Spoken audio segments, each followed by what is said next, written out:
Assalamualaikum warahmatullahi wabarakatuh. Waalaikumsalam warahmatullahi wabarakatuh dan salam sejahtera untuk kita semua. Selamat datang di Institut Informatika dan Bisnis. Dharma Jaya Fakultas Ekonomi dan Bisnis. Perkenalkan, nama saya Aziz Amr Wajaya dari Program Studi Manajemen.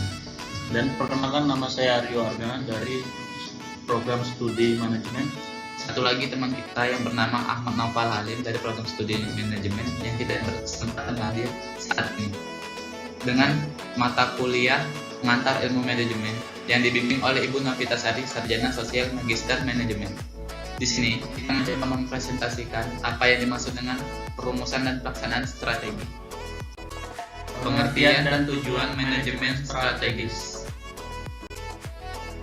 Manajemen strategis berfokus pada proses penetapan tujuan organisasi, pengembangan kebijakan, dan perencanaan untuk mencapai sasaran, serta mengalokasikan sumber daya untuk menerapkan kebijakan serta merencanakan pencapaian tujuan organisasi. Tidak hanya sekedar mencapai, akan tetapi strategi juga dimaksud untuk mempertahankan keberlangsungan organisasi di lingkungan di mana organisasi tersebut menjalankan aktivitasnya. Komponen dan tingkatan strategis. Komponen strategi memiliki beberapa komponen-komponen antara lain.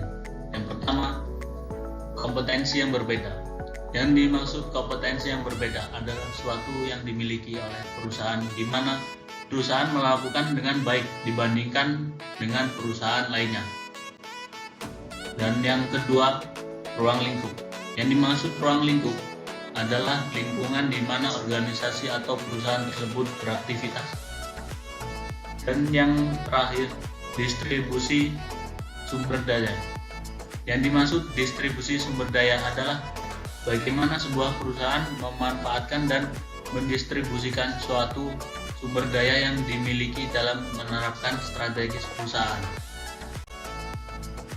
Tingkatan strategis. Secara umum, tingkatan strategis tersebut dibagi menjadi tiga, yaitu A. Strategi korporasi. Strategi ini diperlukan untuk menentukan bisnis apa yang harus atau ingin dimiliki oleh perusahaan, seperti jenis produk yang akan diproduksi, dan di mana produk tersebut akan dipasarkan. B. Strategi bisnis. Strategi ini dijalankan oleh masing-masing unit bisnis, namun harus bersinergi dan mendukung strategi korporasi yang telah ditetapkan oleh perusahaan induk. Strategi di tingkat unit bisnis ini sangat penting untuk dilakukan karena dapat melihat unit bisnis mana yang unggul dan unit bisnis mana yang perlu ditingkatkan lagi. Dan yang terakhir, strategi fungsional. Strategi fungsional ini biasanya dihasilkan dan dievaluasi oleh kepala departemen seperti kepala pemasaran, kepala keuangan, kepala produksi, dan operasi. Proses manajemen strategis. Proses manajemen strategis. Proses manajemen strategis adalah seperangkat lengkap komitmen, keputusan, dan tindakan yang diperlukan bagi perusahaan untuk mencapai daya saing strategis dan mendapatkan pengembalian di atas rata-rata. Tahapannya biasanya terdiri dari analisis situasi, perumusan strategis, implementasi strategis, dan evaluasi strategis. Dalam pemindaian lingkungan atau environmental scanning ini mengacu pada proses mengumpulkan, meneliti, dan menyediakan informasi untuk tujuan strategis. Langkah ini membantu untuk menganalisis faktor-faktor internal dan eksternal yang mempengaruhi suatu organisasi. Setelah melakukan pemindaian lingkungan, manajer merumuskan strategis perusahaan, bisnis, dan fungsional. Perumusan strategis ini meliputi kegiatan pengembangan visi dan misi organisasi, menetapkan tujuan jangka panjang organisasi, serta membuat sejumlah strategis alternatif untuk organisasi, kemudian memilih strategis tertentu yang cocok untuk digunakan. Penerapan atau implementasi strategis juga termasuk merancang struktur organisasi, mendistribusikan sumber daya, mengembangkan proses pengambilan keputusan, dan mengolah sumber daya manusia. Dan yang terakhir, kegiatan evaluasi strategis utama adalah menilai faktor-faktor internal dan eksternal yang merupakan Akar dari strategis ini mengukur kinerja, mengambil tindakan-tindakan perbaikan. Evaluasi ini memastikan bahwa strategis organisasi beserta penerapannya telah memenuhi tujuan organisasi. Strategi tingkat perusahaan. Strategi tingkat perusahaan. Strategi tingkat perusahaan atau corporate level strategi adalah tindakan yang diambil untuk mendapatkan keunggulan bersaing melalui pemilihan dan pengelolaan sejumlah bisnis atau usaha yang bersaing dalam beberapa industri atau pasar produk. Intinya, strategi tingkat perusahaan adalah apa yang satu membuat perusahaan secara keseluruhan lebih daripada penjumlahan unit-unit bisnis usahanya. Pendekatan utama strategi tingkat perusahaan adalah deverifikasi.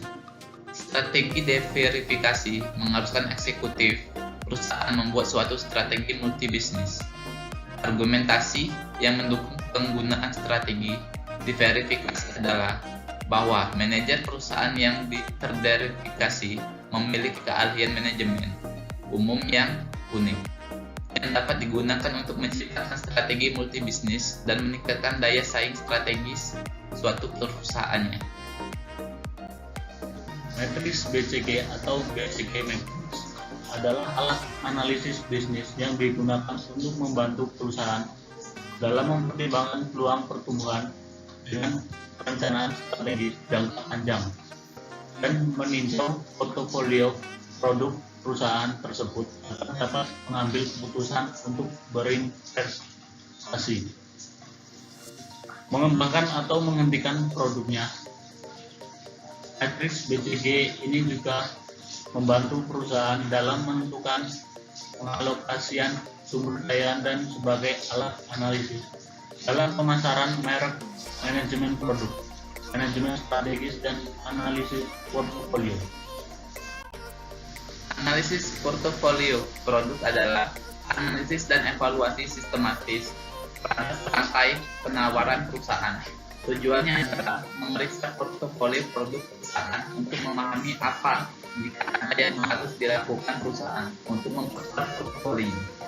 Perusahaan dapat menilai kekuatan portofolio produk secara keseluruhan serta kekuatan dan kelemahan relatif dari masing-masing produk secara individual. Ini melibatkan penggunaan daya tarik pasar dan posisi produk. Strategis competitive porter. Ada pula strategis competitive porter. Menurut Michelle Porter, ada 3 landasan strategi yang dapat membantu organisasi memperoleh keunggulan kompetitif, yaitu keunggulan biaya, diferensiasi, dan fokus. Porter menamakan ketiganya strategis umum atau strategis generik. Keunggulan biaya menekankan pada pembuatan produk standar dengan biaya per unit sangat rendah untuk konsumen yang peka terhadap perubahan harga.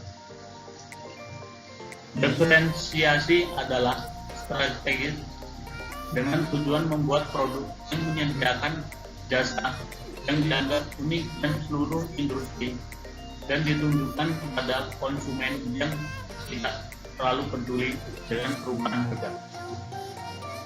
Fokus berarti membuat produk dan menyediakan jasa yang memenuhi keperluan sejumlah kelompok kecil konsumen. Oke, sampai di sini presentasi kita. Dan bila ada kesalahan kata, kita mohon maaf. Terima kasih. Assalamualaikum.